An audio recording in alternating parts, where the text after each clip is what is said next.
Se cumplen 100 años de la Primera Guerra Mundial, cuyas consecuencias aún se siguen estudiando por expertos e historiadores.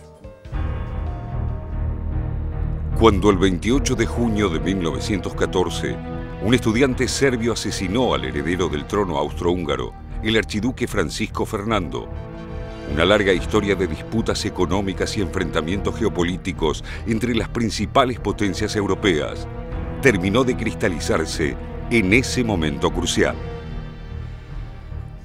El emperador austrohúngaro, apoyado por Alemania, culpó a Serbia por el atentado. Serbia era aliada de Rusia, que a su vez era aliada de Francia.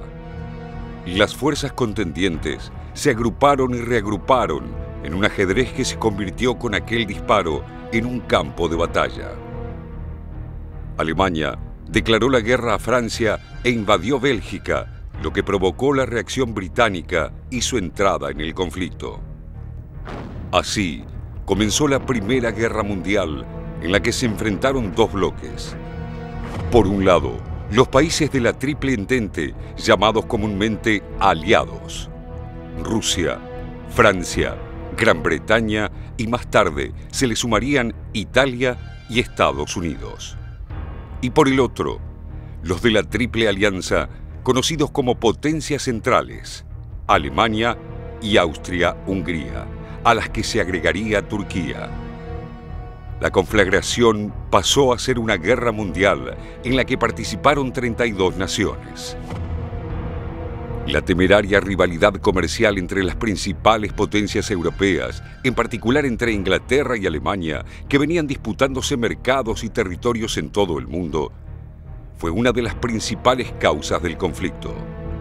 Como plantea el historiador Eric Hobsbawm, la rivalidad política estaba planteada, ya que Alemania quería alcanzar una posición política y marítima mundial como la de Gran Bretaña. Y por otro lado, Francia quería compensar su creciente inferioridad demográfica y económica respecto de Alemania. Se trataba de un mundo donde la política y la economía circulaban juntas indisolubles en los estados imperialistas. Se consolidaba un mundo capitalista con afianzadas intenciones de expansiones imperialistas. Y a medida que crecían las necesidades derivadas de esta expansión de las grandes potencias industriales, las confrontaciones se fueron haciendo incontrolables. También los nacionalismos crecientes en Europa fueron un factor determinante en la conflagración. Pero había también otro nacionalismo en juego, el de los pueblos dominados por naciones extranjeras que luchaban por su autonomía. Tal es el caso de los Balcanes, considerados el polvorín de Europa y un enclave estratégico por su conexión entre el Mediterráneo y Asia Central. Como consecuencia de estas tensiones, las naciones europeas adoptaron medidas tanto en política interior como exterior entre 1871 y 1914 que, a su vez, aumentaron el peligro de un conflicto. Así, mantuvieron numerosos ejércitos permanentes que ampliaban constantemente mediante reclutamientos realizados en tiempos de paz e impulsaban la construcción de naves de guerra de mayor tamaño y capacidad ofensiva. El resultado de la Gran Guerra, como se conoció a este conflicto, fue enormemente luctuoso. Fue un conflicto de objetivos ilimitados, algo nuevo en su envergadura y consecuencias para el mundo en las primeras décadas del siglo XX. La imagen que más perdura es la de las trincheras, la base de lo que se conoció como guerra de posiciones, con el protagonismo de la infantería, la artillería y los explosivos de alto poder.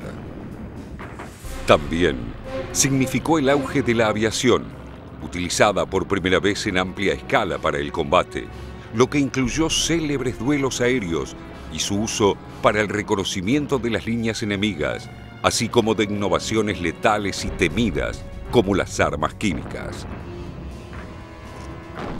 Los principales combates tuvieron lugar en el denominado Frente Occidental, que abarcaba los territorios de Luxemburgo, Bélgica y la frontera en disputa entre Francia y Alemania. Allí, se registraron las batallas más cruentas, como la de Verdún y la del Somme, en las que murieron cientos de miles de soldados por bando.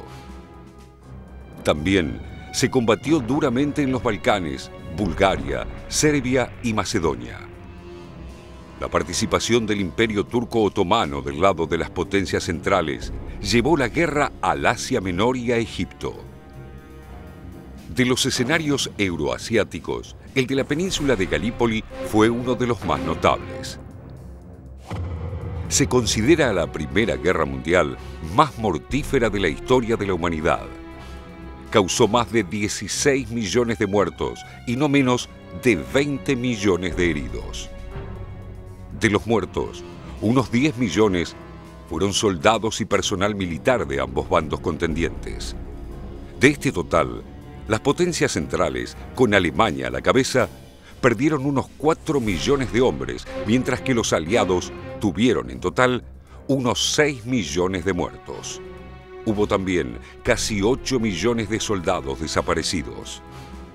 Además, murieron no menos de 7 millones de civiles de varias nacionalidades. Los heridos, por otra parte, algunos de ellos con terribles mutilaciones por la naturaleza de las armas que se emplearon, muchas de ellas por primera vez en esa guerra, sumaron alrededor de 20 millones.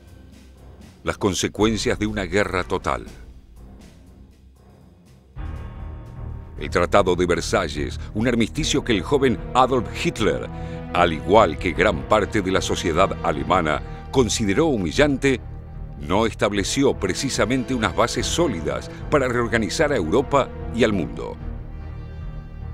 Según Hobsbawm, a Alemania se le impuso una paz con muy duras condiciones, justificadas con el argumento de que era la única responsable de la guerra y de todas sus consecuencias, con el fin de mantener a esta en una situación de debilidad. No es necesario, dice el historiador inglés, realizar la crónica detallada de la historia del periodo de entreguerras para comprender que el Tratado de Versalles no podía ser la base de una paz estable. Una popular y emblemática novela de esta guerra, Sin novedad en el frente, del alemán Erich Maria Remarque, retrató la luctuosa saga de los anónimos soldados. Su mensaje aún está intacto en muchas generaciones. La guerra es nauseabunda, inmoral y embrutecedora.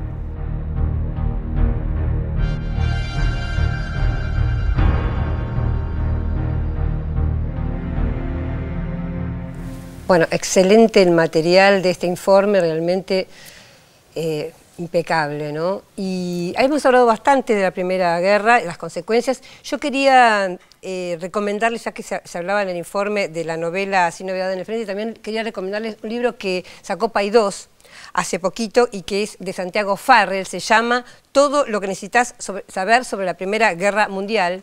Se los muestro. Es muy interesante porque retoma no la parte teórica o la parte histórica, política, sino justamente anécdotas, recortes de diarios, poemas. Se cuentan, por ejemplo, una de las cosas que recuerdo, que los británicos mandaban panfletos a través de globos aerostáticos del otro lado de la fila, 20 millones de globos. Otro, cómo eran las trincheras adentro, por ejemplo, hubo lugares, porque esta guerra se conoce justamente por eso, por el cavado de las trincheras. Había del lado alemán, cuenta, por ejemplo, que había trincheras con cristales y madera y que podía incluso tener adentro muebles y hasta camas. Esto, por supuesto, para la alta cúpula del ejército. Así que, bueno, es un libro que me pareció muy interesante porque toca el otro aspecto de la guerra. Ya que hablas de anécdotas, yo recuerdo anécdotas familiares en mi casa, mi familia de origen judío alemán, que comentaban como parte de la familia que había combatido en la Primera Guerra Mundial, y eso le pasó mucho a los judíos alemanes, se sentían tan alemanes, tan orgullosos por haber peleado en la Primera Guerra, que obviamente con el ascenso del nazismo no pudieron pensar ni ver que podía haber un problema con ellos que eran tan alemanes y que habían defendido la patria. Bueno, no la vieron, obviamente. Totalmente. Ya que hablábamos de anécdotas, ¿no? Bueno, también tenemos un montón de mensajes que nos han llegado, así que ¿quieren saber? Dale. Les cuento. Por ejemplo, Olga de Palomar, bueno, felicita por el programa, dice que es muy bueno, y dice que el general Perón dijo que teníamos que estar unidos porque las grandes potencias iban a necesitar comida y recursos naturales y hay probabilidades que nos la saquen por las buenas o por las malas. Seguramente que esta idea la disparó el tema de los BRICS y la unión de UNASUR. También Mariana de Jujuy dijo que ella admiraba al pueblo israelita, pero ahora está haciendo una masacre y tal vez ellos mismos mataron a los 3 israelíes, a los 3 muchachos israelíes secuestrados. Bueno, la gente que le gustan las teorías conspirativas. Una opción. Ángel de Cañada dice que las potencias deberían obligar a Israel a reconocer el Estado palestino, pero al mismo tiempo dice que no cree que lo hagan. Y Susana y Julio de Travesía, no voy a decir, pero acierta la incógnita. Bueno. Y de paso le manda muchos saludos a Félix, dice la voz incomparable de la televisión pública. Desde ya nosotros también aprovechamos para mandarle un beso a Félix y que se mejore. Bueno, pero yo puedo dar más pistas para la incógnita. Te cuento un par de mensajes más, así ya... Dale. Alejo de Córdoba nos felicita, Gabriel de Villa del Parque también agradece a todo el equipo y la vuelta a los sábados después del impasse durante el Mundial. Y agradece también que nos hayamos ocupado de la invasión a la Franja de Gaza. Dice, los otros medios es un tema que dejan de lado. También Omar de Santa Fe hace un comentario con respecto al tema de China. Dice que a su criterio el acuerdo es solo económico y a cualquier precio y lamenta que no haya más cláusulas o referencias en estos acuerdos al cuidado del medio ambiente. Vamos a la incógnita entonces. Vamos. Yo les voy a dar ayudita, no como Félix Taylor que la retasea. A ver, nuestro personaje, ahí le ven la cara, autor de más de 30 libros y de un gran número de artículos y monografías científicas. Nuestro personaje de hoy centró su trabajo en el estudio de la teoría marxista, en las clases sociales y en sus desigualdades. ¿Quién es este personaje? Cualquiera que haya pasado por la Facultad de Ciencias Sociales, por la carrera de Sociología, lo saca de taquito. Vamos al corte contándole qué es lo que viene después para el último bloquecito ya. Niños migrantes en Estados Unidos, semana tras semana, miles de menores solo huyen de la pobreza y la violencia en Centroamérica para buscar un futuro incierto en los Estados Unidos. Un fenómeno al que el presidente Obama calificó como una verdadera crisis humanitaria. Después de la pausa, aquí, Misión 7 Internacional.